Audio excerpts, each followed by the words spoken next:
সুপ্রিয় দর্শক, আপনাদেরকে স্বাগত জানাচ্ছি আজকের একটি নতুন ভিডিওতে। আমরা বৃষ্টি বাদলের দিন এই ভ্রমণটি করেছি 2-3 দিন আগেই। জানেন যে এখন কিছুটা বৈরী আবহাওয়া, অর্থাৎ সারা দেশেই বৃষ্টি বিরাজ করছে। এর মাঝে আমরা একটি চমৎকার সড়ক ভ্রমণ করেছি, সেটি আপনাদের মাঝে তুলে ধরছি। আমরা এই মুহূর্তে আছি রাজধানীর 300 ফিট এবং মাদানী এভিনিউয়ের যে 100 ফিট রাস্তা যেটিকে বলা হয়, এই দুইয়ের মাঝের যে সংযোগ সড়ক, সেই সড়ক ধরে যাচ্ছি। খুবই নতুন একটি সড়ক বানানো হয়েছে, খুবই চমৎকার। আপনারা দেখতে পাচ্ছেন দৃষ্টিনন্দন এই সড়কটিতে সুপ্রশস্ত ডিভাইডার, রাস্তার রোড মার্কিংগুলো হয়ে গেছে।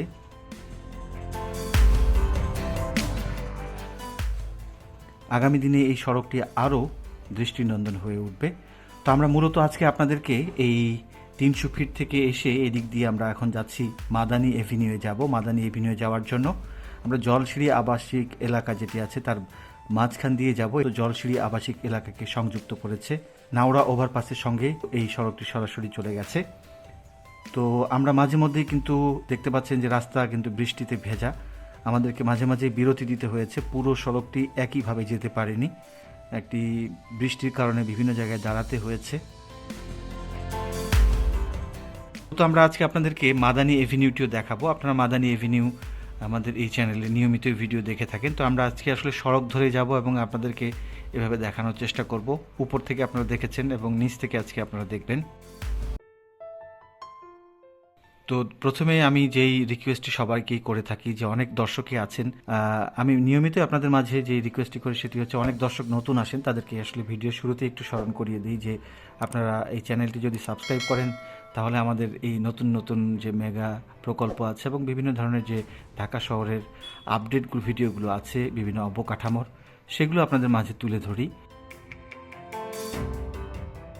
তো আমরা কিন্তু দেখতে পাচ্ছেন যে এই সড়কটি মাঝে মাঝে এত চমৎকার দৃষ্টিনন্দন হয়েছে। মাঝে মাঝে যে লেকগুলো আছে, লেকের উপর যে ব্রিজগুলো তৈরি করা হয়েছে সেগুলো খুব চমৎকার। আমরা এখন কিন্তু জলসিঁড়ি আবাসিক এলাকার মধ্যে চলে এসেছি এবং আপনারা দেখতে পাচ্ছেন দুপাশে কিন্তু অনেক ভবন ইতিমধ্যে প্রস্তুত হয়ে গেছে। আগামী দিনের একটি পরিকল্পিত এবং চমৎকার ঢাকা শহর গড়ে উঠছে এই জলসিঁড়ি এবং মাদানী এভিনিউয়ের দুপাশেই। তো এটা মূলত একবারে নতুন বাজারের পর থেকে শুরু হয়ে আপনারা জলসিঁড়ি আবাসিক এলাকা অর্থাৎ নারায়ণগঞ্জের রূপগঞ্জের শেষ প্রান্ত পর্যন্ত এই ধরনের অবকাঠামোগুলো ধীরে ধীরে গড়ে উঠছে। দৃষ্টিনন্দন নান্দনিক একটি ব্রিজ আমরা দেখতে পাচ্ছি।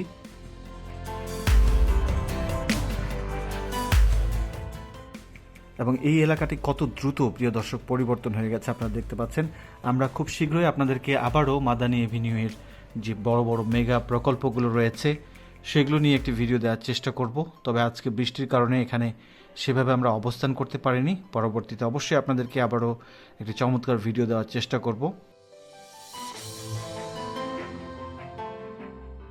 বর্ষায় কি চমৎকার রূপ ধারণ করেছে চারপাশের প্রকৃতি আপনারা দেখতে পাচ্ছেন।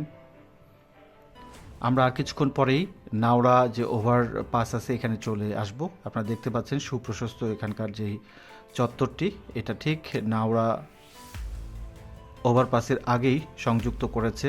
এই ব্রিজটির বাম পাশেই দেখতে পাবেন জলসিঁড়ি সেন্ট্রাল পার্ক, যেই পার্কটি ইতিমধ্যে ঢাকাবাসীর সকলের মন জয় করে নিয়েছে। কি চমৎকার চারপাশের লেকের দৃষ্টিনন্দন নয়নাভিরাম দৃশ্যের মাঝে এই পার্কটি অত্যন্ত চমৎকার।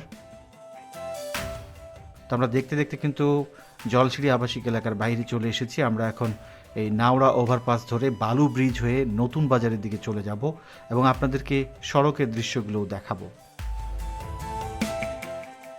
আমরা নাওড়া ওভারপাস যেটি আছে সেটি অতিক্রম করছি। এই নাওড়া ওভারপাস থেকে কিন্তু মাদানী এভিনিউ এবং 300 ফিট অর্থাৎ পূর্বাচল এক্সপ্রেসওয়ে এই দুটিকে সংযুক্ত করেছে। এই ওভারপাসটি এখনও প্রস্তুত হয়নি, কিছু কাজ বাকি আছে।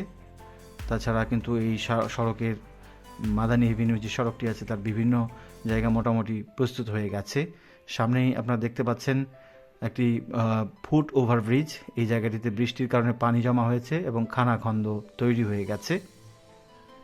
এগুলো আসলে এই ওভারপাসটি যখন প্রস্তুত হবে তখন এই জায়গাগুলো পুরোপুরি রোড কার্পেটিং এবং সব ধরনের সড়কগুলো তখন ঝকঝকে হবে বলে আমরা প্রত্যাশা করছি। এই ফুট ওভার ব্রিজটির দুপাশে খুব দৃষ্টিনন্দন ফুটপাত তৈরি করা হয়েছে এবং যাত্রী ছাউনিও তৈরি করা হয়েছে। এই শহরটি যে নতুনভাবে তৈরি করা হচ্ছে তার পরিকল্পনাগুলো কিন্তু আগেই নিয়ে নেওয়া হয়েছে। চমৎকার চমৎকার কিছু মসজিদও আছে, এখানেও একটা চমৎকার মসজিদ আছে, আমরা পরবর্তীতে আপনাদেরকে দেখাবো। জলসিঁড়ি আবাসিক এলাকার মধ্যে দুইটি সুন্দর সুন্দর দৃষ্টিনন্দন মসজিদ তৈরি হয়েছে। এছাড়াও এখানকার ডিভাইডার, গাছপালা মোটামুটি ভালোই একটা সামঞ্জস্য রেখেছে প্রকৃতির সাথে। তবে আরও বেশি গাছপালা এখানে লাগানোর প্রয়োজন আছে পরিবেশের ভারসাম্য বজায় রাখার জন্য। এবং এই শহরটি পরিকল্পিত শহর হিসেবে গড়ে উঠতে পারে। আপনারা দেখতে পাচ্ছেন কি চমৎকার সুপ্রশস্ত সড়ক, রাস্তার পাশে ল্যাম্পপোস্ট বসানো হয়েছে। আমরা সামনেই দেখতে পাচ্ছি বালু ব্রিজের বিশাল বড় সেই আর্চটি। আপনারা এতদিন এগুলো আসলে ড্রোনের মাধ্যমে দেখেছেন, আজকে আপনাদেরকে সড়ক পথটিতে মোটামুটি দেখাচ্ছি। তো প্রিয় দর্শক, আপনারা অবশ্যই কমেন্ট বক্সে আপনাদের মতামত জানাবেন কেমন লাগছে নিচ থেকে দেখতে। আপনাদেরকে আমরা যেমন ড্রোনের মাধ্যমেও দেখাই, নিচ থেকেও এখন এভাবে দেখানোর চেষ্টা করছি। এই ব্রিজটি কিন্তু সুবিশাল একটি ব্রিজ, এবং এই ব্রিজটির যে কানেক্টিং রোড কানেক্টিং, অর্থাৎ এই জায়গাটি একটু উঁচু নিচু, এই জায়গাটিতে গাড়িগুলোকে এসে একটু থেমে যেতে হয়। এই জায়গাগুলো আর একটু স্মুথ করলে এই ব্রিজটিতে চলাচল আরও সেফ হবে। বালু নদীর উপর এই ব্রিজটি সত্যি দেখতে খুবই দৃষ্টিনন্দন লাগে। যদিও আজকে মেঘলা আকাশ, আপনারা সেভাবে দেখতে পাচ্ছেন না। আমরা কিছু ড্রোনের পুরনো যে দৃশ্যগুলো আছে সেটার সঙ্গে কম্পেয়ার করে আপনাদেরকে দেখাচ্ছি। তবে এই আর্টসটি দিয়ে যখন যাচ্ছি খুবই চমৎকার লাগছে প্রিয় দর্শক। অনেকেই পরিবার পরিজন নিয়ে এদিকে ঘুরতে আসেন, এবং এই মাদানী এভিনিউয়ের রাস্তার দুপাশে অনেকগুলো কিন্তু রেস্টুরেন্ট বলেন বা বিভিন্ন পার্ক, বিভিন্ন রিক্রিয়েশন সেন্টারগুলো তৈরি হয়েছে। যেমন উদয়পুর হাউস নামে মোস্ট প্রবাবলি ঠিকানা নামে যেই একটি খুব দৃষ্টিনন্দন জায়গা ছিল, সেটিও এই বেড়াইদের এখানে এই সড়কের আশপাশে দিয়েই যেতে হয় এক্স্যাক্টলি। আমি কখনো আসলে যাই নাই। আর এই জায়গাগুলোতে না যাওয়ার পেছনে সবচেয়ে বড় কারণ হচ্ছে এগুলোর ফর্মালিটিসগুলো অনেক বেশি, হাতে এত বেশি সময় অনেক সময় থাকে না। এগুলো আগেই আসলে রেজিস্ট্রেশন করতে হয় বা আরও কিছু মানে আনুষঙ্গিক কিছু ফর্মালিটিস আছে। তো আমি আসলে চলতে চলতেই যা পাই সেটাই আপনাদেরকে দেখানোর চেষ্টা করি। তো আমরা এখন এগিয়ে যাচ্ছি আস্তে আস্তে ইউনাইটেড সিটির দিকে, যেখানে ইউনাইটেড ইউনিভার্সিটি আছে, দৃষ্টিনন্দন একটি চমৎকার অফিস আছে, এবং ইউনাইটেড গ্রুপের কিছু সুন্দর সুন্দর ভবনও আছে, তাদের কর্পোরেট হাউস সহ। এই জায়গাগুলো এখন ফাঁকা দেখছেন, তবে খুব অদূর ভবিষ্যতে ঢাকা কিন্তু এই জায়গাগুলো ফিল আপ হয়ে যাবে, এবং ঢাকার বড় বড় যে বিভিন্ন ধরনের যে অবকাঠামো প্রতিষ্ঠানগুলো আছে সেগুলো কিন্তু চলে আসবে।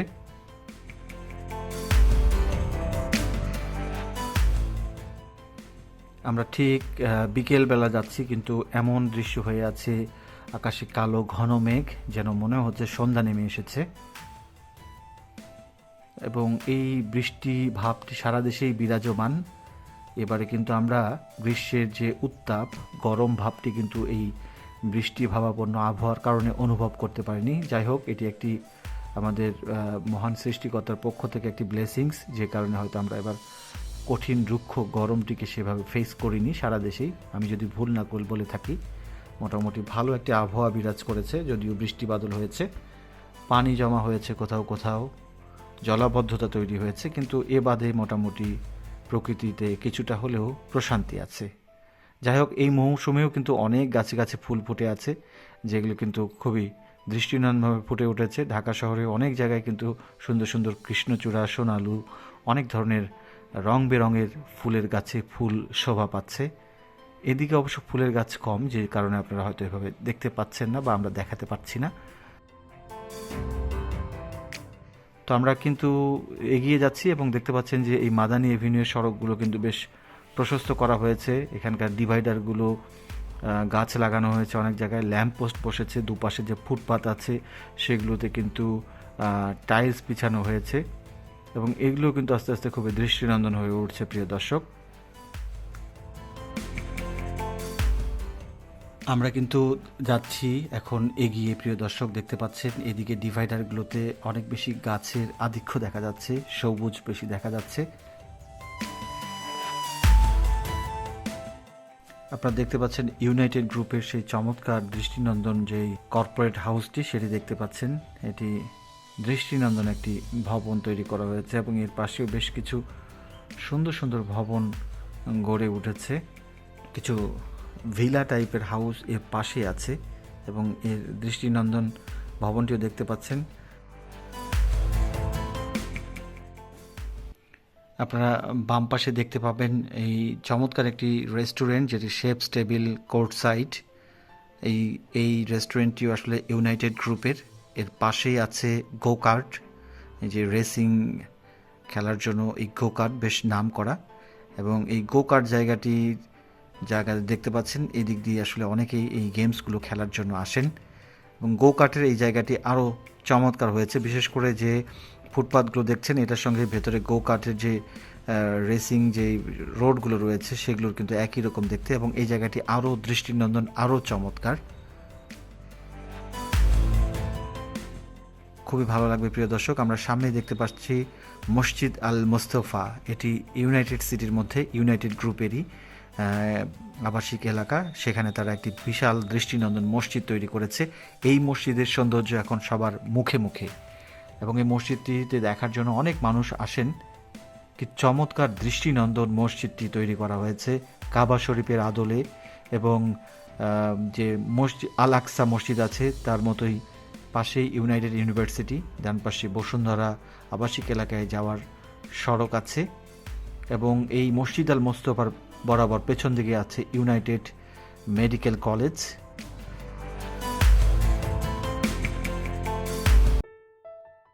আমরা আস্তে আস্তে এখন এগিয়ে যাচ্ছি সামনের দিকে। এই জায়গার সড়কগুলোও কিন্তু এখন সুন্দর মসৃণ হয়েছে, কার্পেটিং করা হয়েছে। আগে এই সড়কগুলো কিছুটা এবড়ো থেবড়ো ছিল, পাশাপাশি যে ফুটপাথগুলো সেগুলো দৃষ্টিনন্দন হয়েছে, দুপাশের ফুটপাথই। এবং বসুন্ধরা আবাসিক এলাকার ভেতরে কিন্তু বিশাল বিশাল বেশ কিছু গল্ফ কোর্স, স্টেডিয়াম এবং বড় বড় অবকাঠামো স্থাপনা তৈরি হচ্ছে, যেগুলো কিন্তু এই সড়কের খুবই কাছাকাছি যাওয়া যাচ্ছে। আপনার বাম পাশে দেখতে পাচ্ছেন এমআরটি লাইন 5 নর্দার্ন রুটের ইউটিলিটি রিলোকেশনের কাজও চলছে এখানে। এটা নতুন বাজার থেকে প্রায় 2 কিলোমিটারের দিকে, অর্থাৎ এই লাইনটি হয়তোবা জলসিঁড়ি পর্যন্ত চলে যাওয়ার একটি সম্ভাবনা আছে। আপনারা দেখতে পাচ্ছেন রাস্তার বাম পাশে এখন ইউটিলিটি রিলোকেশনের কাজ বেশ জোরালোভাবে চলছে। খুবই ভালো লাগছে দেখে যে মেট্রো লাইনের এই কাজটি কিন্তু অনেক এগিয়ে যাচ্ছে এমআরটি লাইন 1-এর তুলনায়, যেটি সত্যি আমাদের জন্য খুবই আনন্দের একটি বিষয় প্রিয় দর্শক। এবং এই কাজটি শুরু হয়েছে আনন্দ টেরেস নামে একটি প্রকল্প রয়েছে নায়ক অনন্ত জলিলের, সেই জায়গাটি বরাবর বিশাল বড় জায়গা জুড়ে মূলত এই ইউটিলিটি রিলোকেশনের খনন কাজটি চলছে। অর্থাৎ আপনারা মাদানী এভিনিউতে গেলে কিন্তু অনেকগুলো প্রজেক্ট বা প্রকল্পের দেখতে পারবেন, যে কারণে বলা হয় যে মাদানী এভিনিউ আগামীর নতুন ঢাকা। এই যে অনন্ত টেরেস দেখা যাচ্ছে, এখানে বেশ কিছু আবাসিক ভবন তৈরি হবে, দৃষ্টিনন্দন ভবন, যেগুলো আসলে একটি বিশাল বড় প্রজেক্ট এবং কয়েক বছর ধরে কাজ চলছে। এটি হয়তো যখন পুরোপুরি প্রস্তুত হয়ে যাবে তখন এই জায়গাটির সৌন্দর্য আরও বাড়িয়ে দেবে। দর্শক, এই সড়কগুলো মোটামুটি এখন আগের চেয়ে চলাচল উপযোগী হয়েছে, যদিও দুপাশে রাস্তায় গাড়ি পার্কিং করে রাস্তাগুলোকে সংকীর্ণ করে রাখা হয়েছে। তবে আগামী দিনে হয়তো এগুলো পুরোপুরি সব কিছু রাস্তাটা পুরোপুরি ক্লিয়ার হয়ে যাবে, আমরা এই প্রত্যাশা রাখছি। এবং সামনে সাইদনগরের পর থেকে শুরু করে যে নতুন বাজার মোড় পর্যন্ত রাস্তাগুলো খানাখন্দ ছিল, সেগুলো কিন্তু কমে এসেছে অনেকটা। এই জায়গাগুলোতে আমরা যখন আগে গিয়েছি তখন কিন্তু এইভাবে রাস্তায় কার্পেটিং ছিল না। এই পাশটাতে ইট বিছানো, খোয়া বিছানো হয়েছিল, বালি ভরাট করা হচ্ছিল। তো যাই হোক, এখন এই জায়গাগুলো মোটামুটি স্মুথ হয়ে গেছে, যে কারণে কিন্তু এখন সহজেই মাদানী এভিনিউর দিকে যাওয়া যায়। এবং গুলশান, শাহজাদপুর, বাড়িধারা এসব এলাকা থেকেও নতুন বাজার এদিক দিয়ে সোজা গিয়ে সরাসরি কিন্তু 300 ফিটের দিকে চলে যাওয়া যাবে ঢাকা, সিলেট, চট্টগ্রামের দিকে বা উত্তরবঙ্গের দিকে। এখন যেহেতু কাঞ্চন ব্রিজের পার হয়েই ঢাকা বাইপাস এক্সপ্রেসওয়ে ধরে ভোগড়া, গাজীপুরের দিকে যাওয়া যায়, সেজন্য এখন গুলশান, বনানী এই আবাসিক এলাকার মানুষজনেরও ঢাকা থেকে বের হওয়া কিছুটা সুবিধা হয়েছে। এই মাদানী এভিনিউ কিন্তু যাতায়াত আরও সহজ করবে। আপনারা দেখতে পাচ্ছেন কি চমৎকার সুপ্রশস্ত সড়ক। আগে কিন্তু আমরা এদিক দিয়ে এভাবে যেতে পারতাম না। এটি কিন্তু খুব ভালো লাগার মতো একটি বিষয় প্রিয় দর্শক।